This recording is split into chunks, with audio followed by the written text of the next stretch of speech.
I mean, by this time, you're a multimillionaire. What do you think was the craziest purchase that you made around this era? Well, like, for example, Scott Storch. I've interviewed him a few times, and he's told me some wild stories when he was hot to death.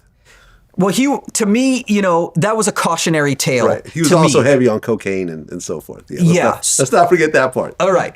That makes the stories a little more exciting. Yes, exactly. Yeah. So I don't want to speak on his business. No, it's out there. But that was a cautionary tale to me. Now, listen, I can't remember. Like, I remember at the time. I mean, yes, I would want to just go to Rodeo and buy all this stuff, and even all my jeans were tailored and things like that. Craziness. I mean, I bought watches. I think at the time, maybe around that era, maybe I always leased my cars. I never purchased them. Like, there was probably a time where I had a Lamborghini and a Maserati. I had a couple cars at the same time. Nothing really that crazy by other people's standards.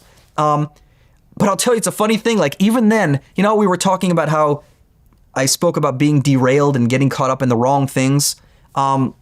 This may sound a little corny, but around that time, right before we broke Jason, that's probably when I had the Lamborghini, and I was like, I hated driving the Lamborghini so low to the ground, potholes constantly, the stereo system sucked. It was a very uncomfortable car to drive. And I remember thinking to myself, wow, I don't like this car. I'm only driving it of how it looks to somebody else. It's not even a balance of I enjoy this car and other people like it. And I remember I had a kind of a moment of realization where I'm like, I am literally driving a car that is absolutely uncomfortable for me, that I do not enjoy, only to impress other people.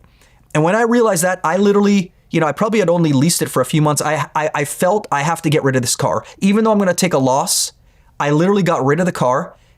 And I remember this very carefully because I always liked smooth cars. I grew up in the Bay, E40 was always rapping about Lexuses and things like that. I got a Lexus LS 460, black, not a sexy car at all, but I was like, but the stereo system was dope. It was smooth. It was comforting. And right when I did that, and then we broke Jason and Aya's, and I swear I thought the universe was kind of like, yeah, you're not meant to be one of those ultra flashy people. I'm not saying I don't like nice things. I do. I'm definitely not like I'm not like a monk or anything like that. You're not Rick Rubin. I'm not Rick. Exactly. I'm not Rick Rubin. I wish I was. I wish I was. We all do. Yeah. We all do. But I'm also not the other end of the extreme. I was never into partying.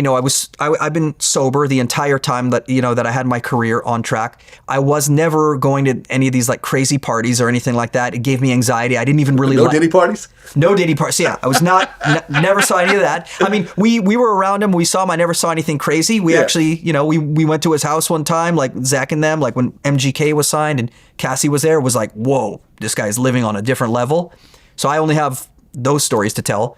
But I have to say, when I realized, no, just like drugs and alcohol is not my truth, I was like, hey, I'm an LA producer. I got to be in a Lamborghini. I got to do this or that. But I did not enjoy it. And then when I switched to that Lexus, I was like, wow, I'm in peace. It's not cool. It's definitely not impressing women or anything like that.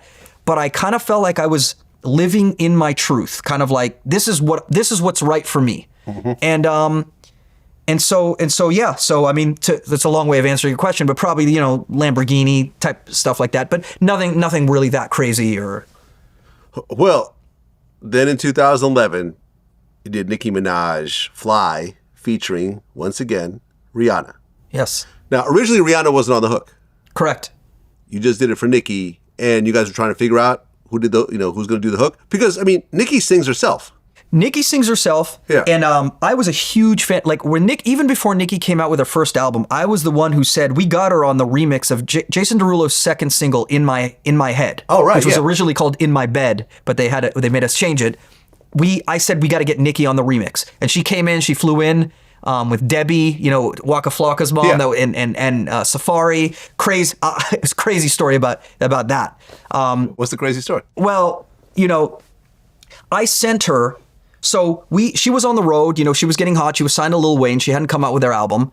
And me and her still laugh about this till this day. But basically she spit, a verse on In My Head. This is Jason's second song.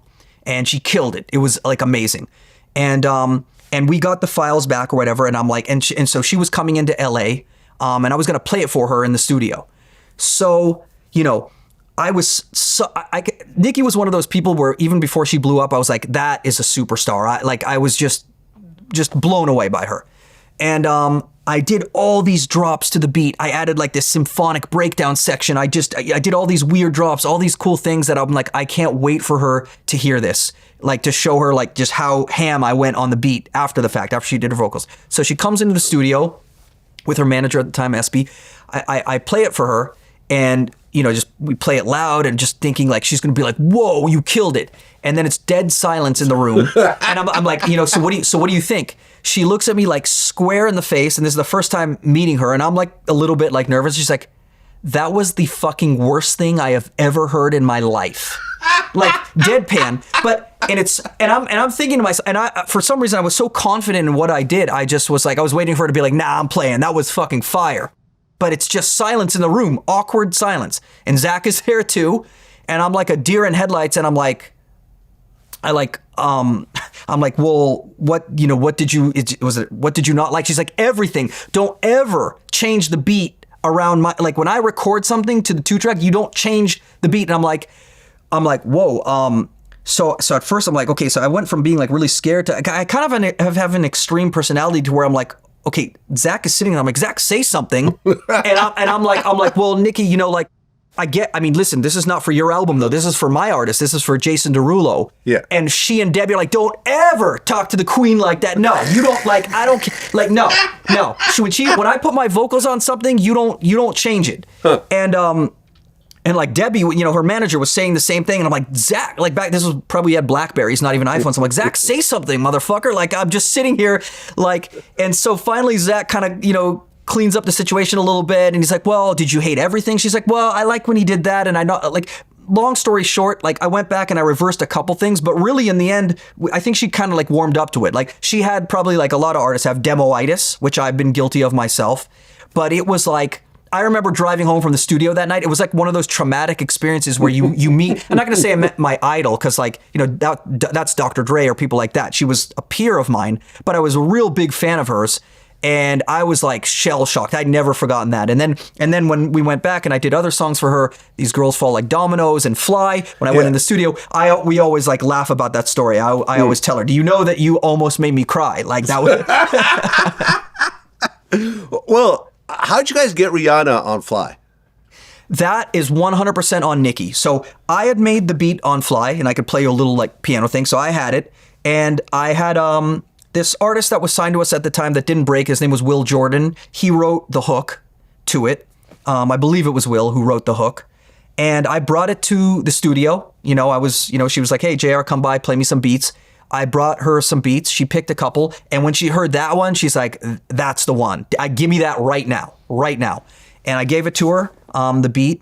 And she was just so excited by it. She did her verses, I think, through her and her connections. She was like, we're going to get Rihanna on this. I'm like, no way. That's a big event. Because I don't know if they had done a song yet together before then. And so, again, one of those like lucky things. I mean, it was a big, a blessing just to have Nikki want to take the record. And the verses she spit was crazy. And she wanted like a crossover kind of thing. But for her to have gotten Rihanna, like arguably one of the biggest people to sing the hook, that was like, whoa. All right, can you go ahead and play Fly? Yeah. So,